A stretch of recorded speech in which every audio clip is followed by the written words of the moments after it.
A ditadura militar foi um regime político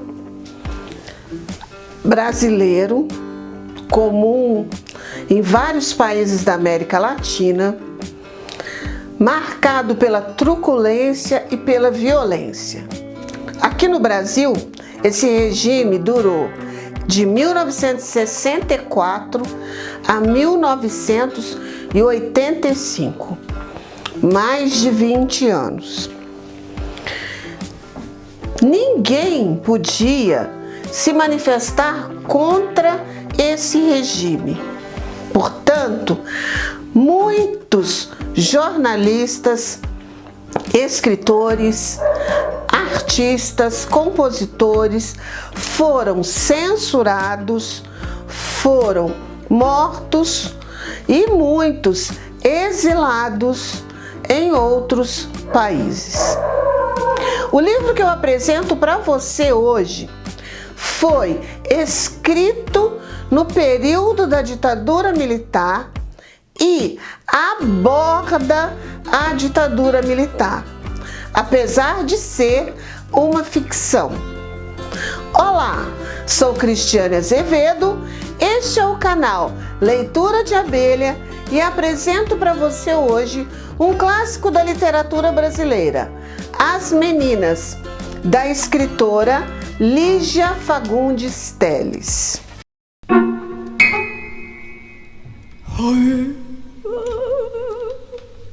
Lígia Fagundes Telles nasceu em São Paulo, graduou-se em Direito na famosa Faculdade do Largo São Francisco. Atuou como procuradora do Instituto de Previdência do Estado de São Paulo até se aposentar. Fez parte da Academia Brasileira de Letras, ocupou uma cadeira na Academia Brasileira de Letras, recebeu os prêmios Jabuti, Coelho Neto e o Prêmio Camões. Foi a primeira autora, a primeira escritora brasileira a ser indicada, cogitada para receber o Nobel de Literatura. Ela escreveu Ciranda de Pedras, Antes do Baile Verde, O Cacto Vermelho, As Horas Nuas, Verão no Aquário, entre outras obras. As Meninas foi publicado na década de 1970 e, segundo a autora, segundo Lígia Fagundes Telles, esse livro não foi censurado por um golpe de sorte. Provavelmente o censor não leu o livro, ou se leu, leu apenas as primeiras páginas e o considerou muito chato e aprovou. Feliz de nós que hoje temos essa obra em nossas mãos. O livro é organizado em 12 capítulos. É narrado em primeira pessoa. E existe um narrador onisciente. Cada personagem, cada uma das meninas narra a sua história, mas existe um narrador onisciente que percebe o que se passa na cabeça das meninas e que sabe o que acontece simultaneamente com Lia, com Lorena, com Ana Clara. A ação desse romance também ocorre em 3 dias. Ela é contida nesses 3 dias. As meninas moram em um pensionato, num estabelecimento de ensino acima de qualquer suspeita, um pensionato de freiras, chamado Nossa Senhora de Fátima. Elas são amigas e cursam a universidade, são universitárias. Porém, a universidade está em greve. Cada uma delas tem histórias e dramas muito diferentes. Lorena faz direito. É a mais burguesa das 3, é a que tem melhores condições econômicas. Seu quarto é um refúgio para as meninas. Ela coleciona sininhos, é sensível, sonhadora, espera, aguarda ansiosamente um telefonema de MN, um homem casado, um médico, pai de 5 filhos, por quem ela nutre uma paixão platônica. Ela tem uma história familiar muito triste. Seu pai foi diagnosticado como louco, está hospitalizado em um manicômio e um de seus irmãos morreu quando era criança, vítima de um acidente com uma arma de fogo. Ele e o outro irmão brincavam com uma arma de fogo, o irmão acidentalmente dispara a arma e ele morre. Ela gosta de música, de poesia, sempre divide o que ela tem. O carro, o dinheiro, as roupas, as bolachas, tudo que ela tem, ela partilha. Ela tem um gato que se chama Astronauta. Lia, ou Leão, é combativa, não se preocupa com a aparência, emagreceu muito. De acordo com as suas próprias palavras, a subversão emagrece. Faz ciências sociais, porém trancou a matrícula.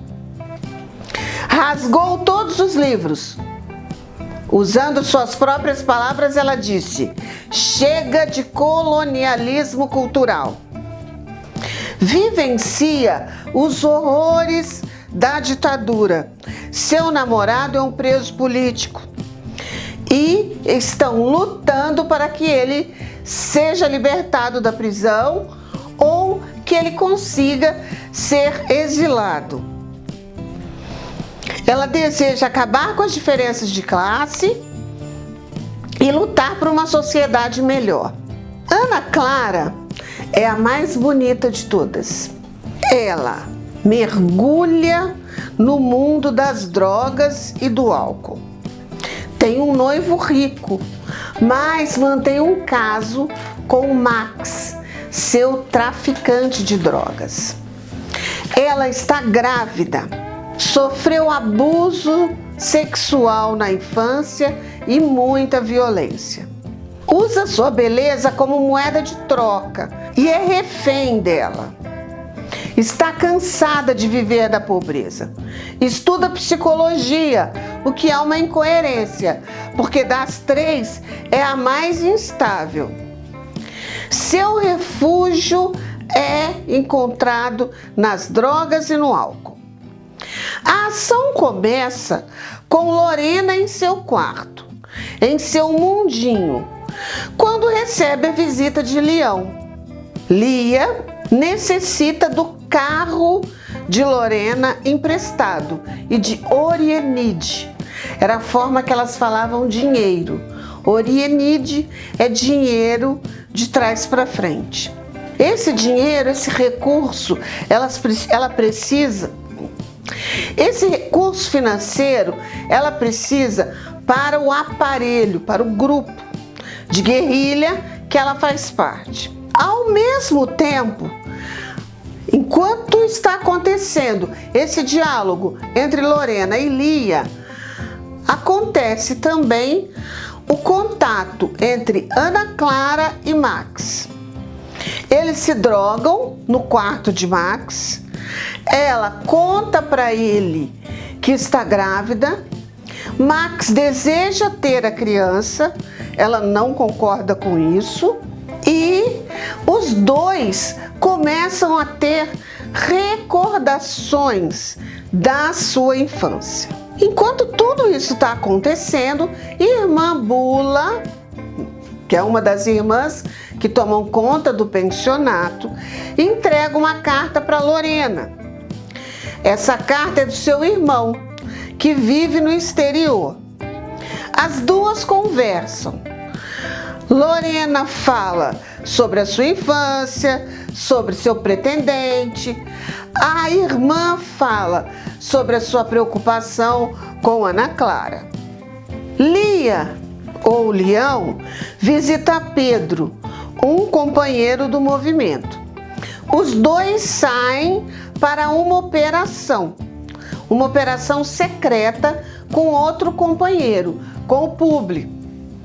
E enquanto essa operação está acontecendo, enquanto eles estão reunidos, Lia fica sabendo que Miguel, seu namorado, será deportado para a Argélia. Ela precisa mais do que nunca do Orienide, do dinheiro, para poder acompanhar Miguel nesse exílio e ter condições de começar uma vida nova nesse país diferente. Ana Clara, quando sai da casa de Max, ainda sai sob o efeito das drogas. Não consegue pegar um táxi. Ela pega uma carona com uma pessoa estranha e se dá muito mal. Essa pessoa ainda para com ela num bar, ela acompanha essa pessoa, depois essa pessoa leva ela para o apartamento, então vocês já imaginam o que ela vai viver ali. Lorena, quando conversa com Lia e fica sabendo da possibilidade do Miguel ir para a Argélia, dá um cheque, assina um cheque em branco, para que a amiga preencha o valor que ela necessitar. Vamos relembrar, estamos na década de 70, então as movimentações financeiras aconteciam naquela época por cheques. Lia visita a mãe da Lorena. Conversam sobre a família, sobre a infância da amiga. Ana Clara chega muito mal no pensionato, cheia de hematomas e debilitada. Depois que tudo isso ocorre, as três vão se encontrar numa situação, num ápice de uma situação que eu não vou revelar aqui para vocês. As ações deste romance, elas são intercaladas com o que está acontecendo no momento presente, ou seja, com a narração de cada uma das meninas e com as suas memórias, quando elas recordam o que aconteceu na sua infância, na adolescência. Então, por exemplo, Lorena se lembra de quando o irmão dela morre, sofre o acidente. Cada uma vai ter uma recordação. Então não é um romance que segue em linha reta. Não, presente e passado estão sempre sendo misturados ali. Apesar delas serem de famílias diferentes, de classes sociais diferentes, elas trazem muita coisa em comum. Essas três meninas, elas carregam memórias familiares marcadas pela tristeza, sofrimentos e perdas. Elas estão unidas na condição de serem mulheres jovens, num período militar, num período histórico, nada propício para a mulher. Elas buscam a emancipação, a tal emancipação feminina, sexual, profissional, psicológica, intelectual. E o livro aborda questões atualíssimas e muito sensíveis, como a dependência química, o aborto, a ditadura militar, a tortura, acima de tudo. E, como eu disse, a própria situação da mulher e a sua luta pela emancipação. Algo bastante interessante desse livro é que ele é um livro de ficção, é um romance, de ficção, que aborda um tempo histórico, um fato histórico, a ditadura militar, no período mesmo que ele foi escrito, aquela situação estava acontecendo. É muito interessante, não é alguém que está contando uma história que se passou há muito tempo. Não, ali já conta uma história que estava acontecendo naquele exato momento. Aquelas meninas, Lia, Ana Clara e Lorena, elas eram personagens, elas são personagens, mas poderiam ser qualquer menina da sociedade brasileira daquela época, das universidades brasileiras daquela época. Eu convido você a conhecer essa obra, a conhecer essa autora e te espero aqui semana que vem com mais uma resenha no nosso canal. Tchau!